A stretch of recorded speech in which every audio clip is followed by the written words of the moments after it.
Good evening and welcome. I'm Teddy, and I hope you can hear the sound of the rain outside that window in a cozy, dark room. Welcome to the Bear Cave. So, it is Wednesday night, and I had been sharing with all of my other bears bedtime stories. Just in case you missed it today, and I'm going to show you. There was an unveiling of portraits of the former U.S. President Barack Obama and First Lady Michelle Obama. So I want you to take a look at these portraits. They're just stunning. So let me go ahead and put those up right now so you can see them. Yeah, I'm going to tell you all about them. Again, they were unveiled in a special ceremony this afternoon at the White House. Let me put on some music.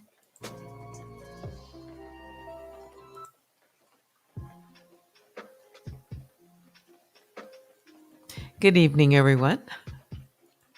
Come on in. Come on in. I'm Teddy. As you're coming in, please go ahead, hit the like. Yeah, let us know you enjoy the broadcast. And don't forget to share this video with someone. Subscribe to this channel and subscribe to our other channel, Run Tell That too. Yeah. So there they are. President Barack Obama's portrait was painted by the artist named Robert McCurdy, and the First Lady Michelle Obama was painted by Sharon Sprung. I mean, the artistry, romantic is how Michelle Obama's portrait has been described, like a picture. And they are going to be hung in the halls of the White House, right there. Yeah, by and or with all of the other presidents and first ladies. Yes, all the way down to our first George Washington and Martha Washington. And to think, Michelle Obama says that she would be honored in such a way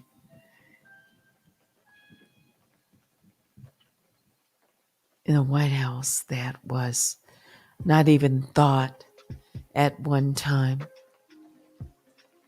that a black woman nor a black man from such humble beginnings could become part of the history.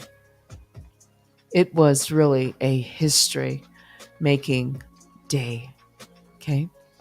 So let me share with you some of the comments that were made in the story. So let me do that. And then I will show I think it's like a 3-minute clip.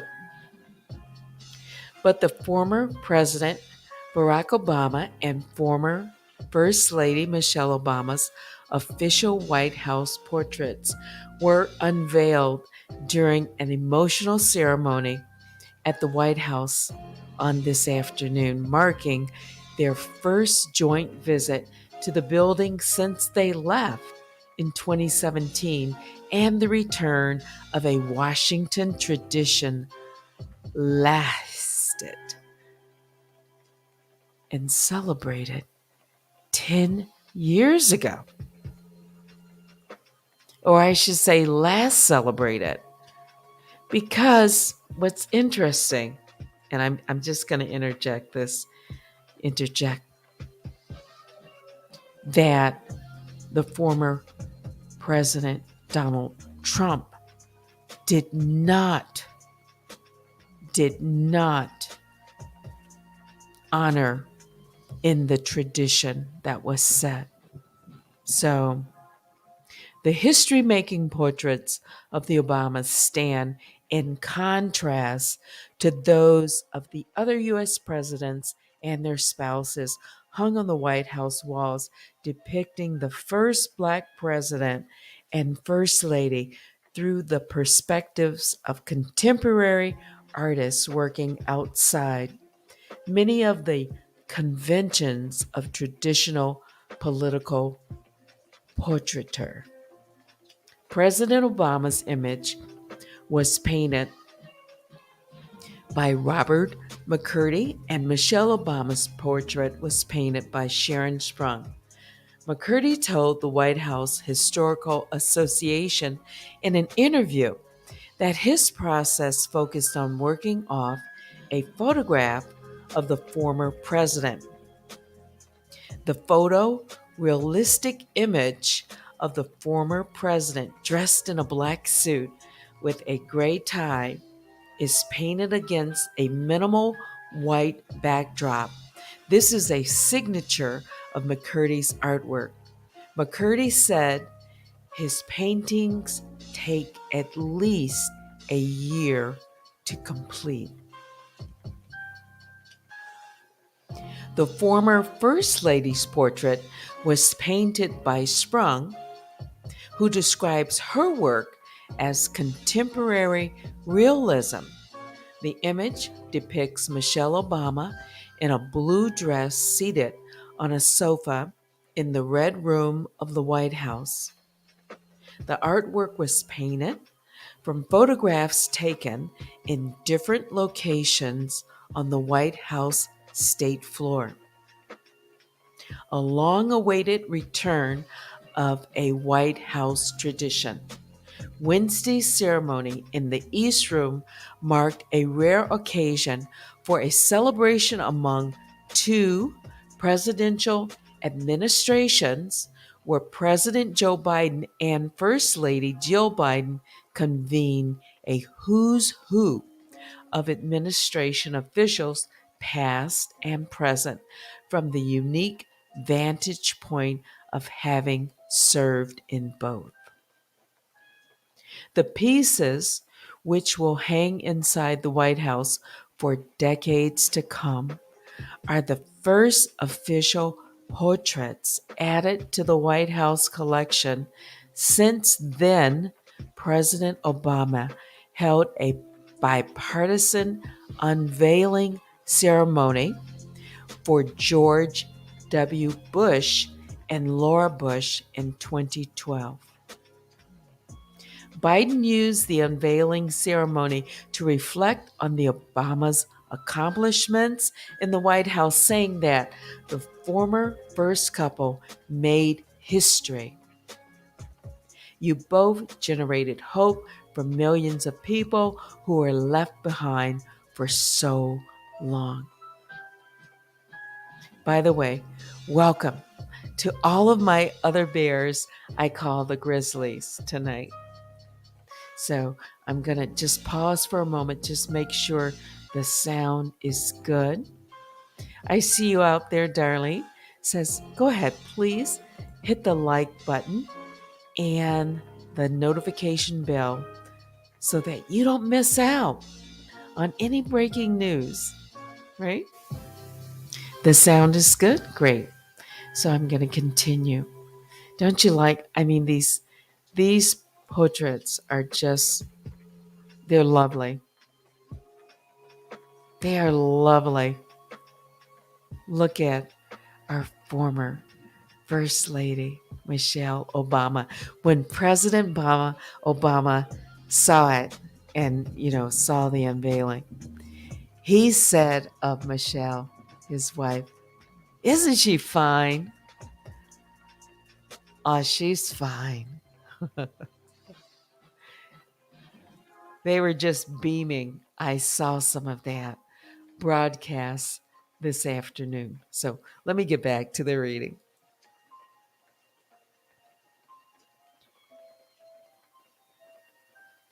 Biden used the unveiling ceremony to reflect on the Obama's accomplishments while in the White House, saying that the former first couple made history. You both generated hope for millions of people who were left behind for so long, and it matters. You both did it with such grace and such class. You dreamed big and secured lasting wins for the American people, helping lift their burden with a blessing of hope. He continued, "It's so underestimated, just having hope. This is the gift of the Obama presidency to the country and to history."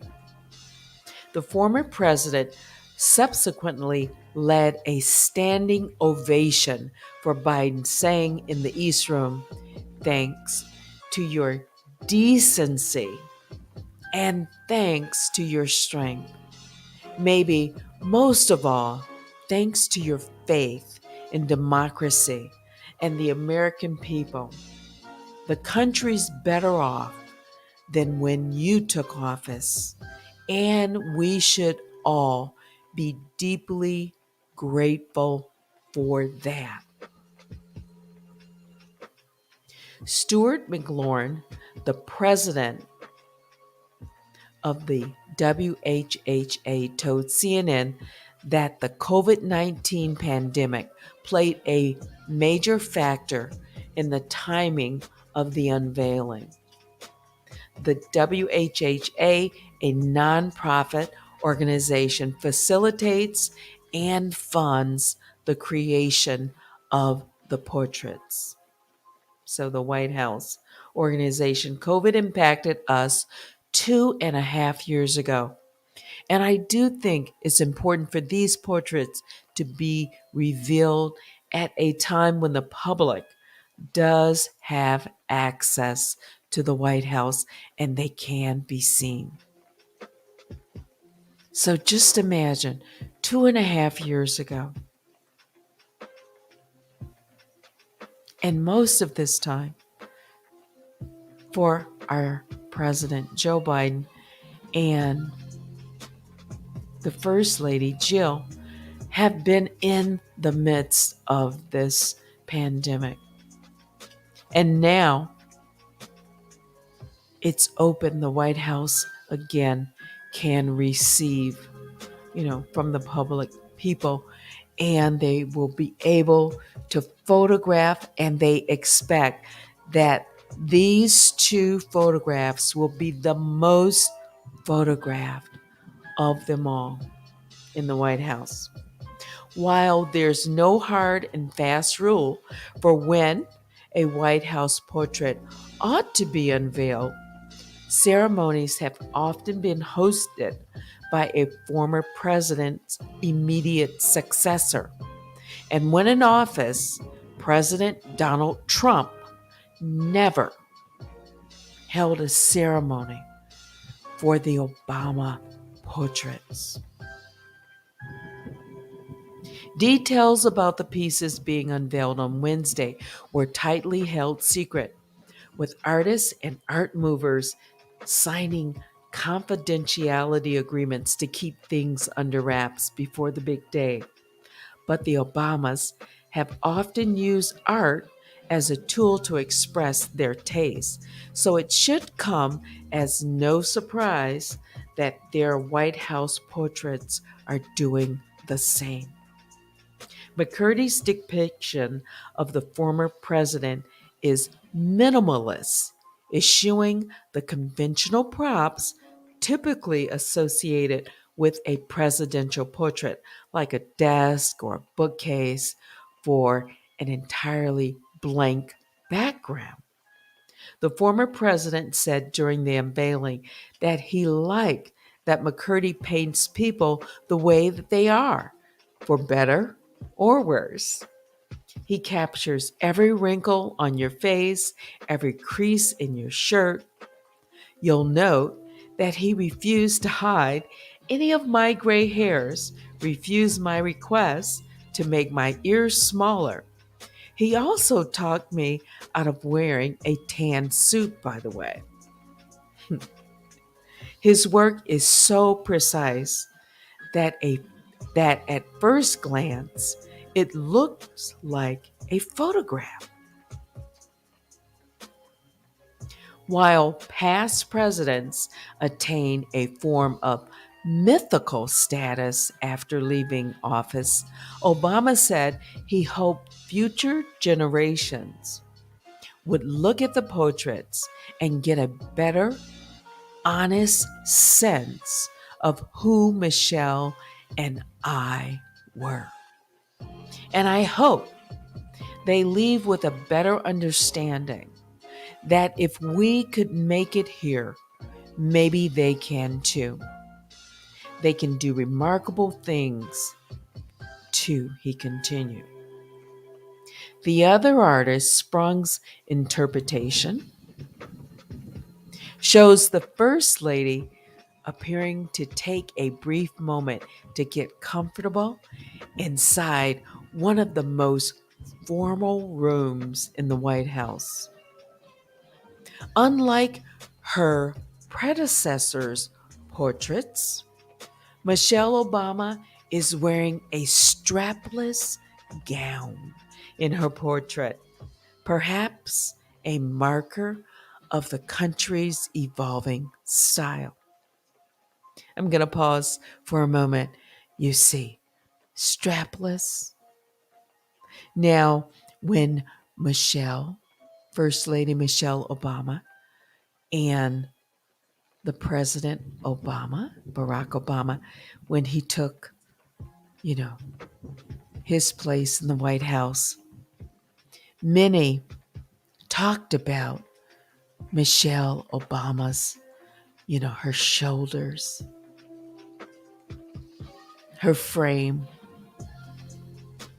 Look at her. The beauty, the brown, the chocolate, milk chocolate, she's being called. I don't know, when I see it, I'm just so proud.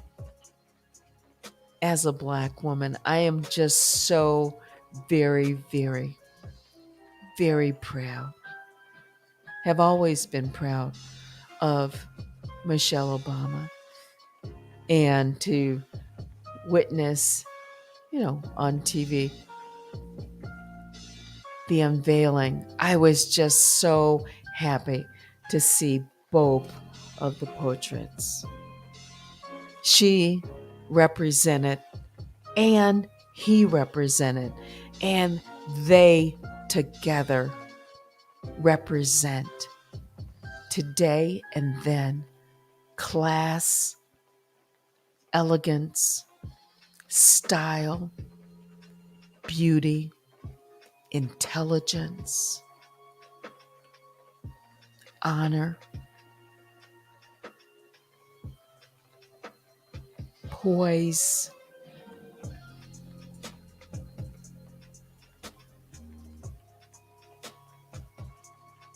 this,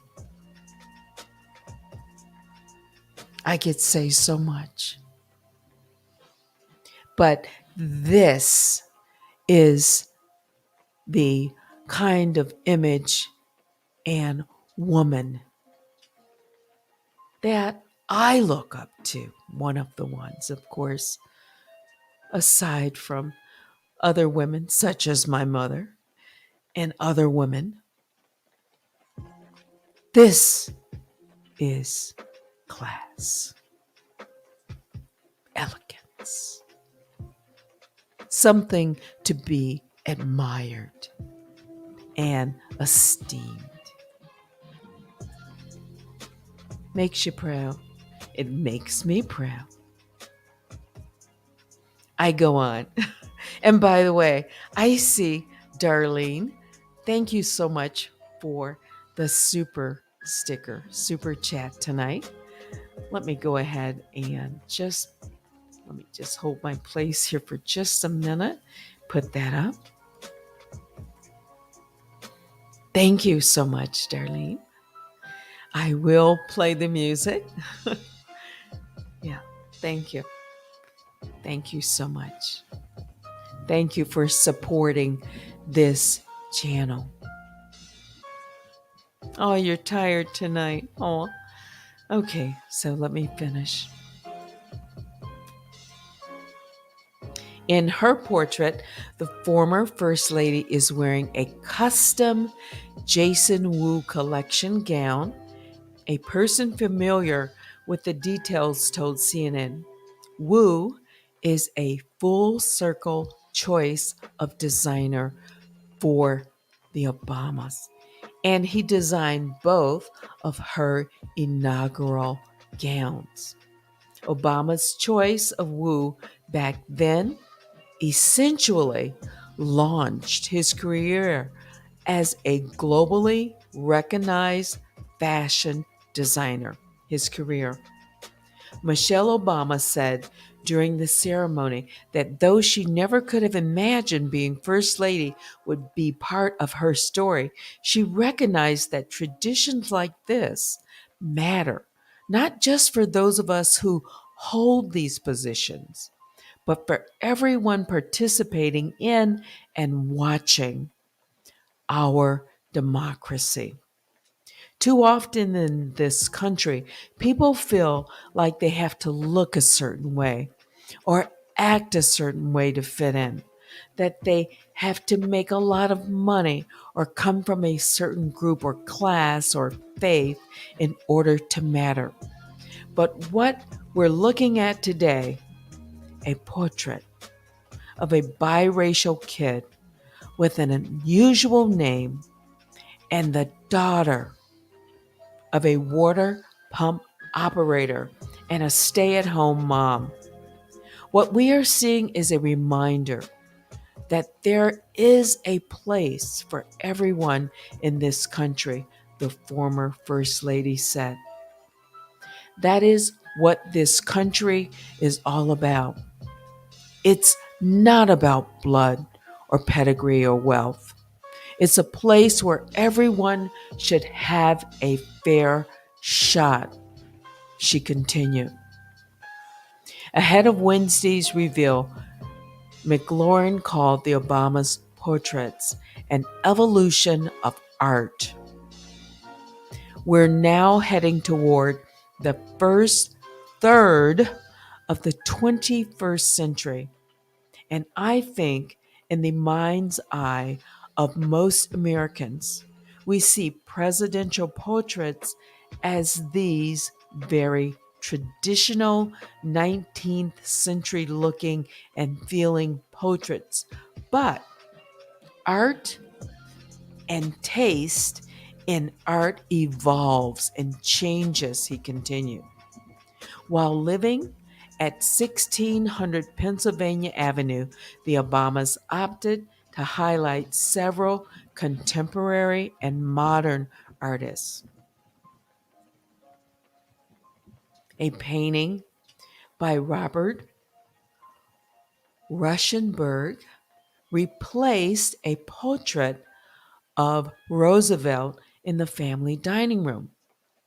Mark Rothko and Joseph Albert's works were installed, and Michelle Obama brought in a work from Alma Thomas, the first Black female artist in the White House collection. Since leaving the presidency, the Obamas have staked some of their post White House careers in taste making production, podcasts, and award winning films, as well as curating playlists and book lists each year. So, rare moments, a return to the White House, and past administrations converged to look back on a presidential legacy in the same room where the President Obama awarded then Vice President Biden a surprise Presidential Medal of Freedom in 2017. Yeah, so just in case you missed it. So now let me come out to the chat and let's play. Let's play this. I know we've got a little music here.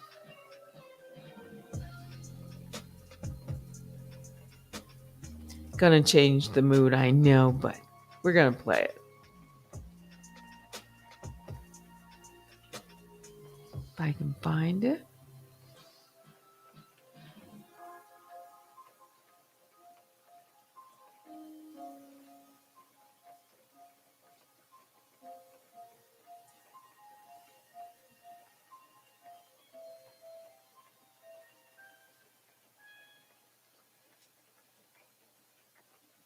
Here we go. Hit the Cash App. No, hit the Cash App. Hit the Cash App. Cash App. Oh, hit the Cash App. No, hit the Cash App. Hit the Cash App. Hit the Cash App. Oh, hit the Cash App.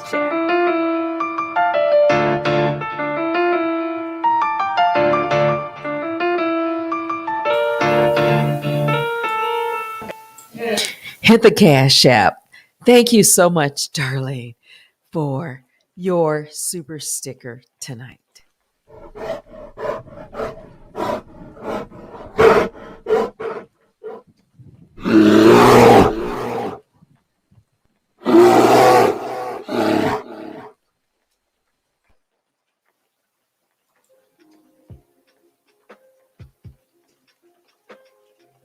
That took us right down to 9:30.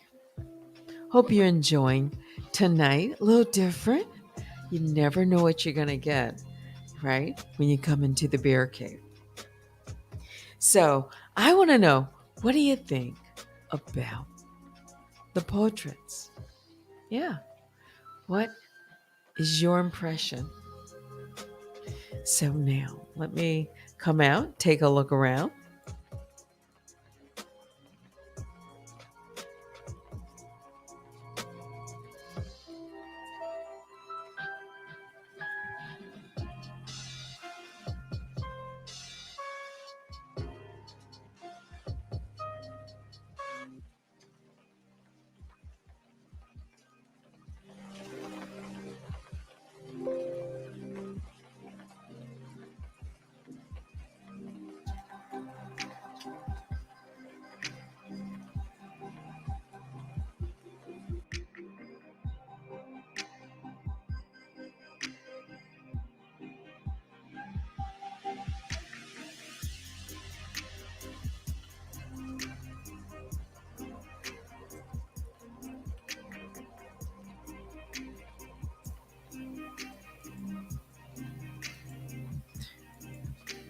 Good evening to Vicky Black.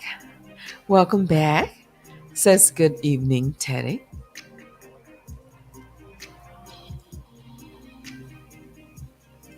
You've been working all day, Darlene.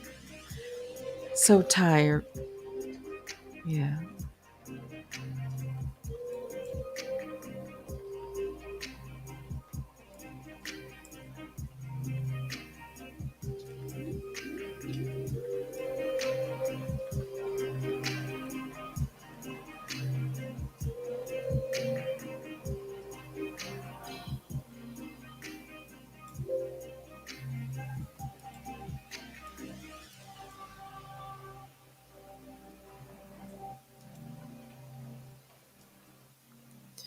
Now, let me know if you can hear the sound of the rain.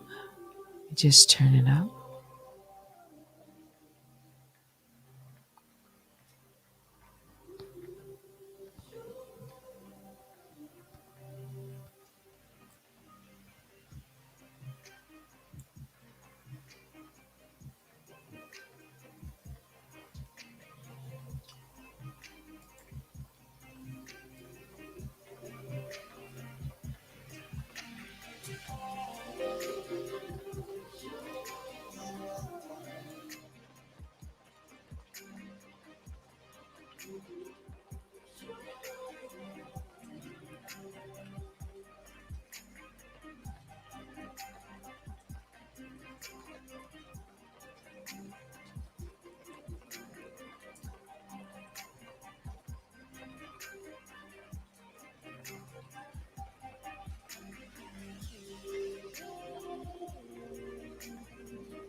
Now you should hear the rain.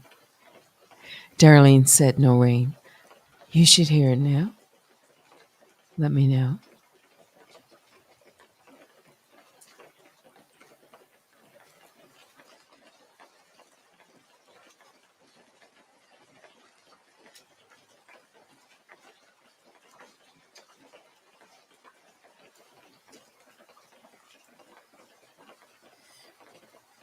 Good evening to Sasha. Lynn says, hey, Teddy and Bears. Ah, you hear it now. Yeah, I turned the music off. Yeah. Ah, little thunder. Nice.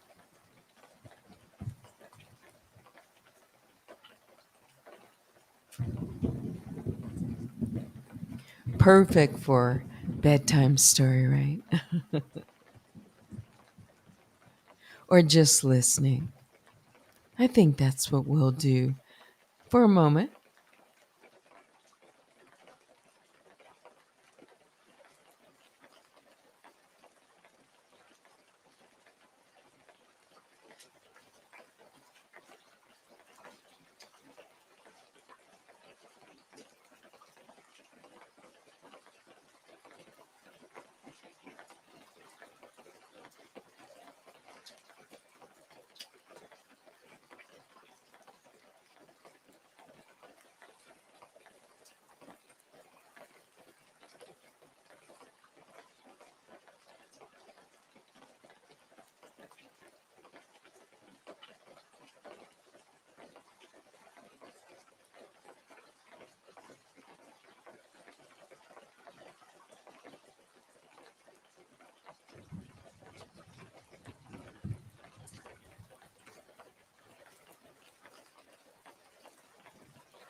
Your signal is out, is in and out.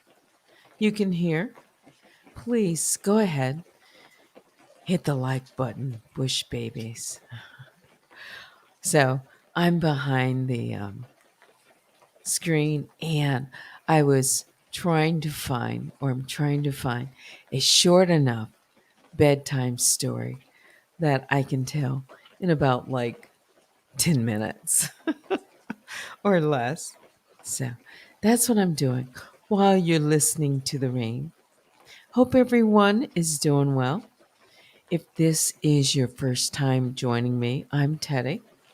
On this Wednesday night, we're just kind of listening to the rainfall right now outside a window, and it's a dark room. Yeah, a little candle. Yeah. Sometimes you need to take time, right? And just meditate.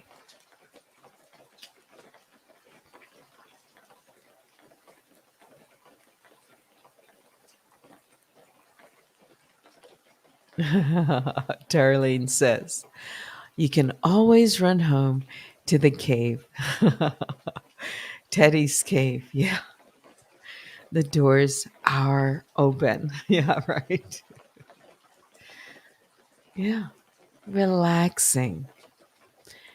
That's what it's about, especially at night. You know, soothing, relaxing, cozy.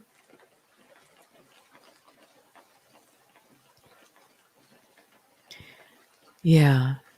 Uh, Darlene says, yeah, Teddy, yes. Uh, Sound of the rain. Hmm. Now, for me, I never have a problem falling asleep to the sounds of something like, the thunder sounds. The rain is so relaxing. Yeah.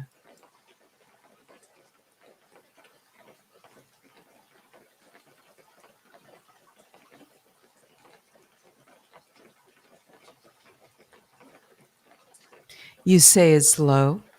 How is it now? Let me know. Good evening. It's Teresa Phillips.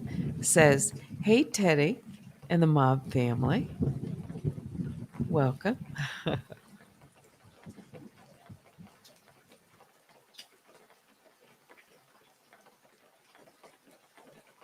All of my grizzlies here in the bear cave tonight just to relax. Isn't it nice?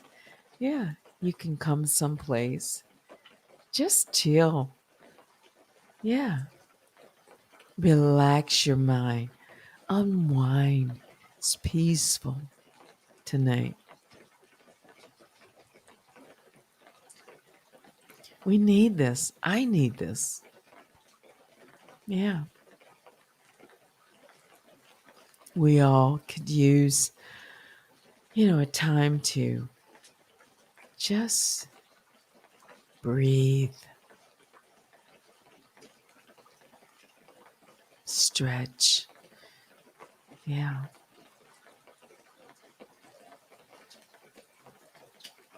Listen.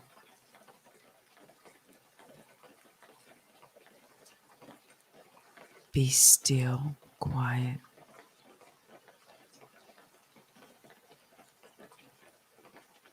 Think.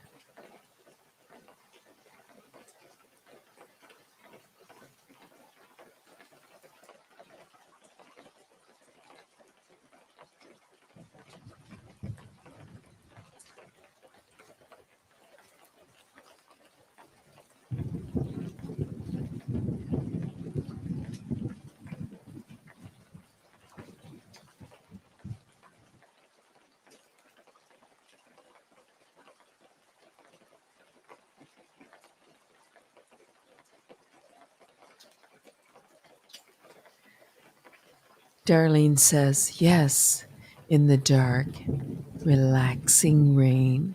Love it.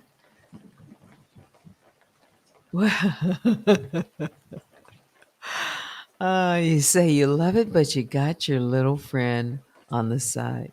Hey, Teresa, miss you, bear friend. Yeah.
I think I found a short one, a short story.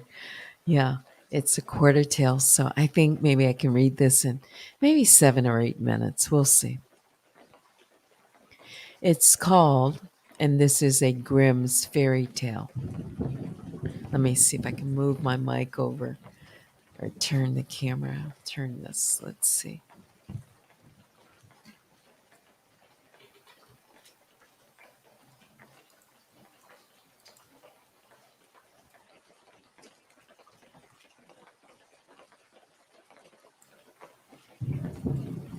Okay, so this is called The Elves and the Shoemaker.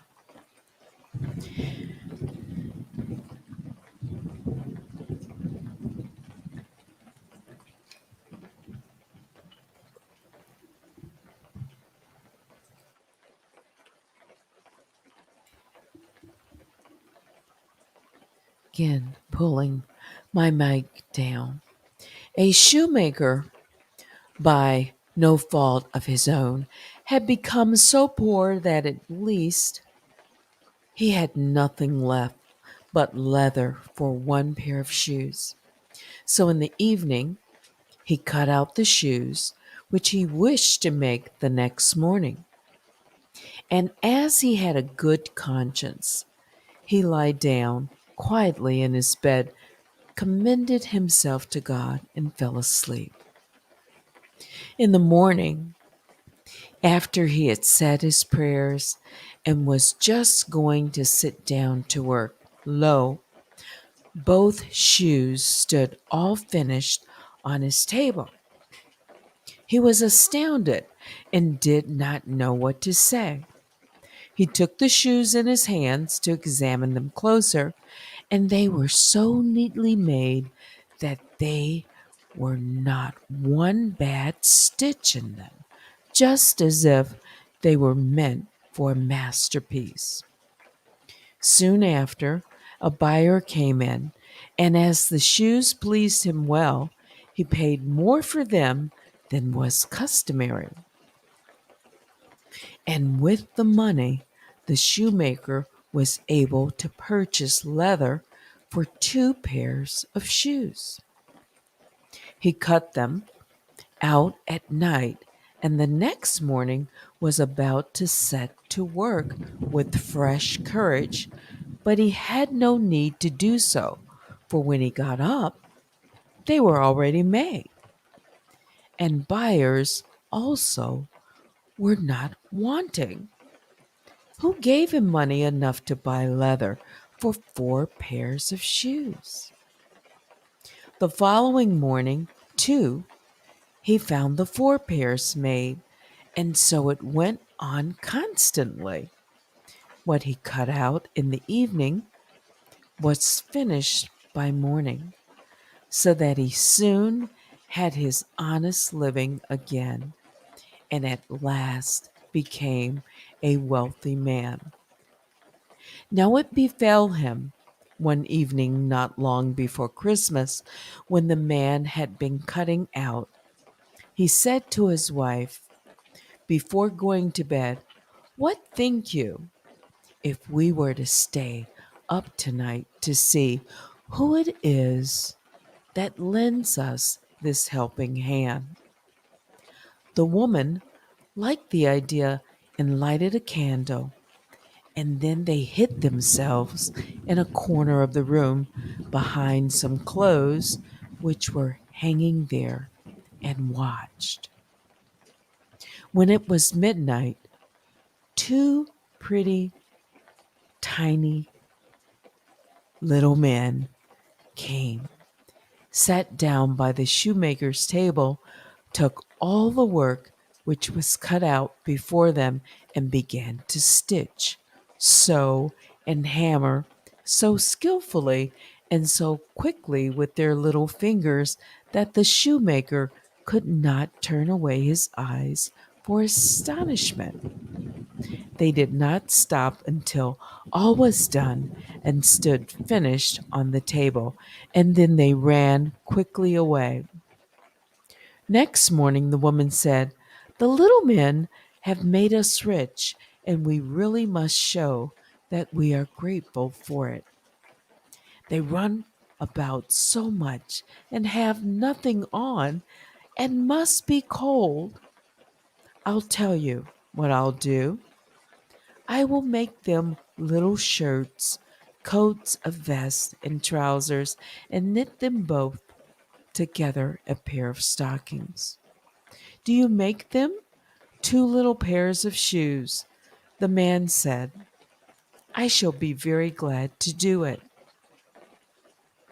The elves began to stitch, sew, and hammer, and one night, when everything was ready, they laid their presents instead of the cut-out work all together on the table, and then concealed themselves to see how the little men would behave.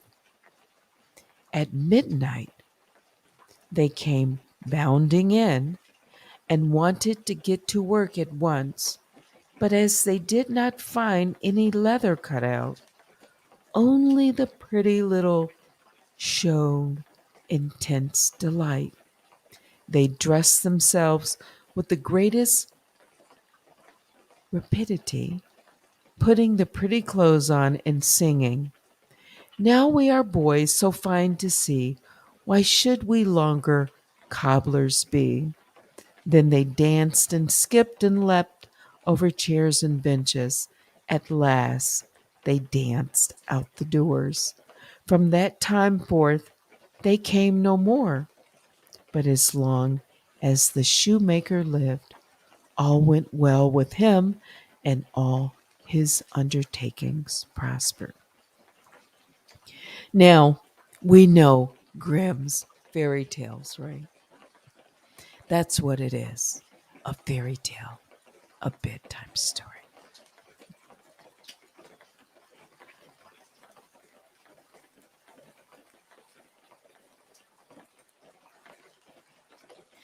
Old school Patricia says, "Good evening, Teddy and the mob. Please subscribe, like, share this video, and become a member as well."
Well, we've come to the end of our little bedtime story.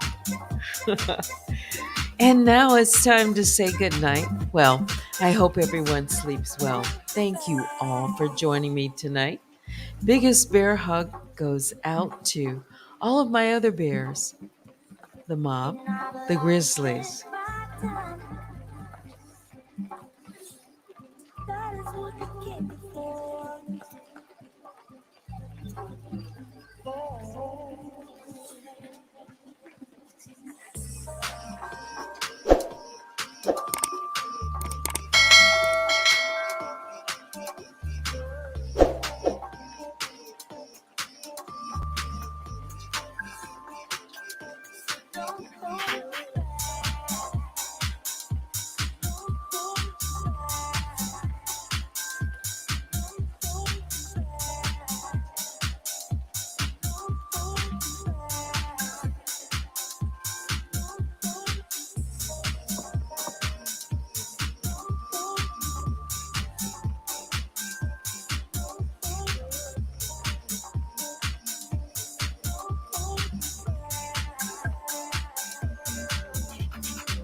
Thank you, old school Patricia, for the super sticker. You see, we've got the that button working tonight, right? Let me see. We'll get some music on for you. Thank you so much. Wait a minute. It's Luna Moon says, thank you for the bedtime story, Teddy. Now I can log off and go to sleep. Sweet dreams, y'all. Peace and love and harmony. Thank you. Teresa Phillips says, good night, Teddy. Yeah, good night. Hope you all sleep well. Well, thank you so very much.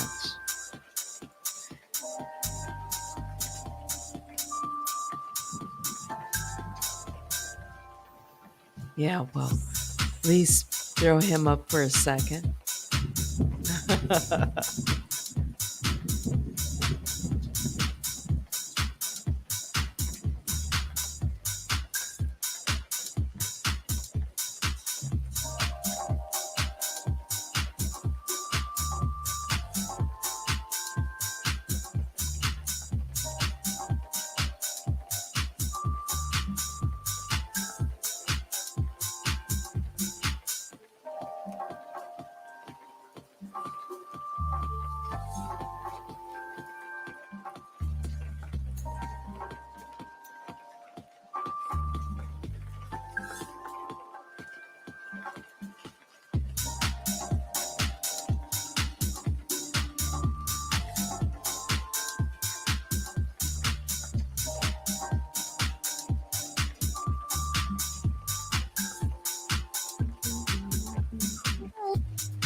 Once again, thank you for joining me tonight.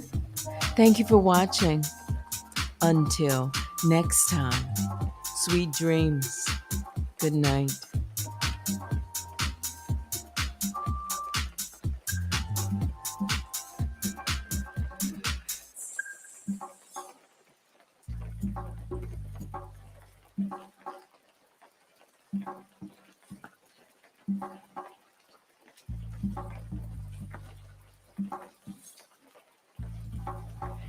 Wow, thank you, Teresa Phillips, for the super sticker tonight. Thank you. Thank you. Much appreciated.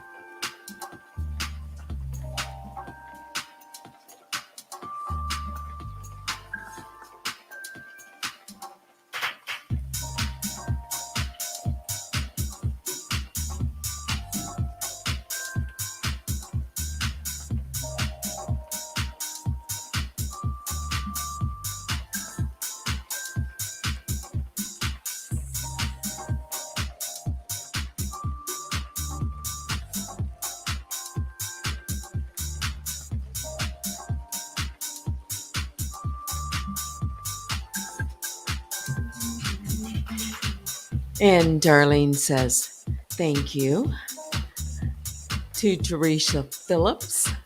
Yeah.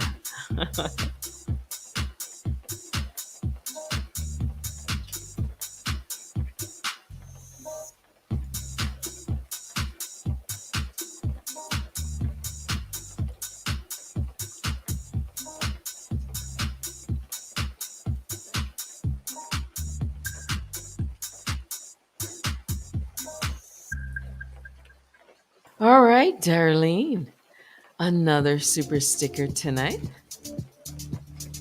Now, I kind of like this other song here. Wait a minute.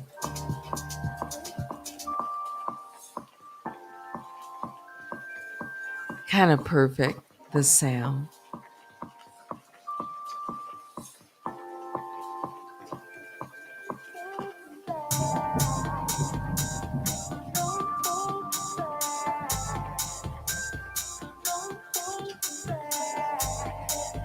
I'm trying to find Teddy for you. There you go.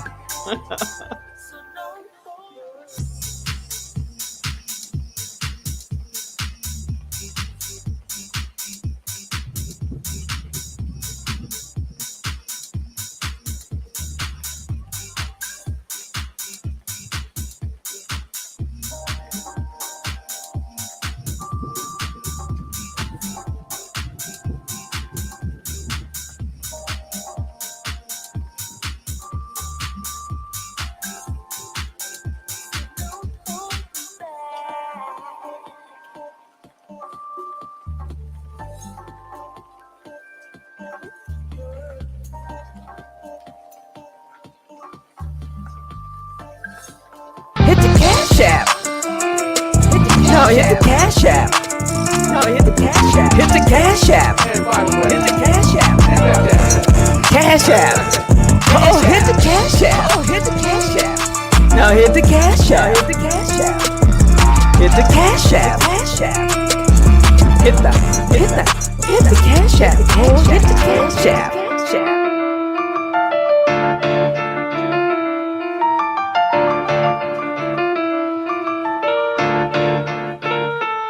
And by the way,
Yeah.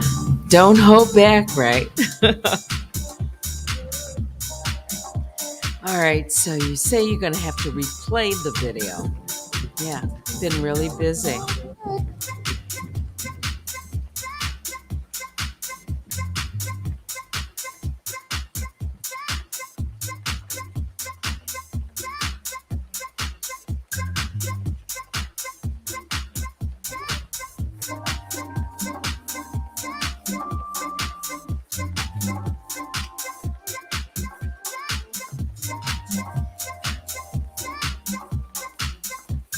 once more, thank you all for being here.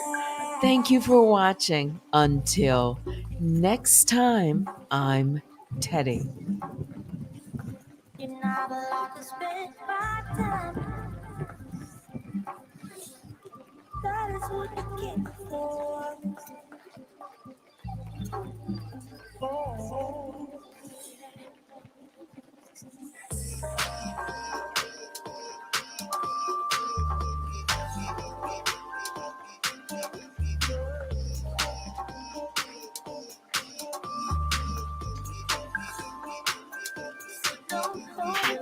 Yes, thank you all for the donations. We appreciate you all for helping and supporting and standing with Teddy. Yes, standing with me. It means so much. It does. Thank you. I really do appreciate it. Thank you.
So don't hold back.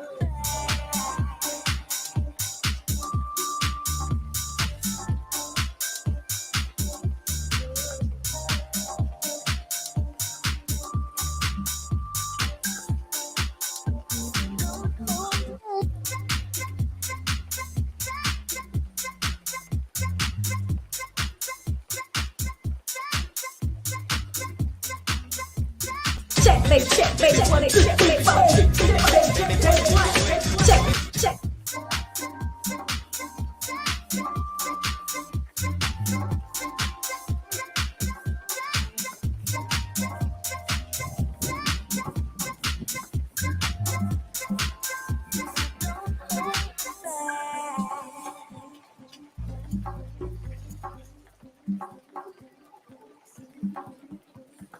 You're not allowed to spend my time. Which beat? Which one? This one?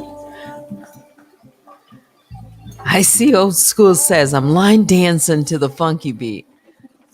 Let's see, which one was that?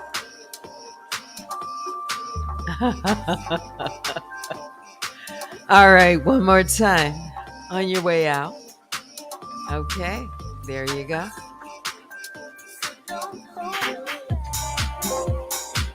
Good night.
You're not allowed to spend my time. That is what you came for.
I see the El Paso line dance, New Orleans.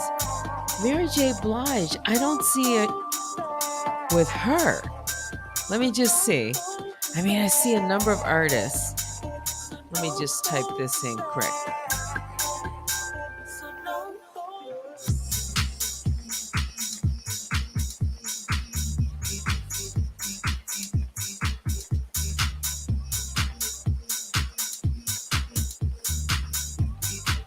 Like I see El Paso, line dance, New Orleans, and let's see, top result, just fine, Mary J. Blige.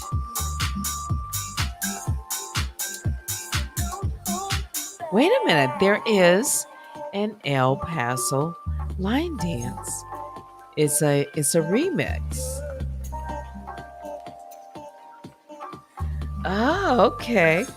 Let's see. Let's see what this sounds like. Or do you want to wait till tomorrow? Because this particular line dance is going to go for a while. Yeah, remind me tomorrow. Maybe during lunchtime we'll play it, okay?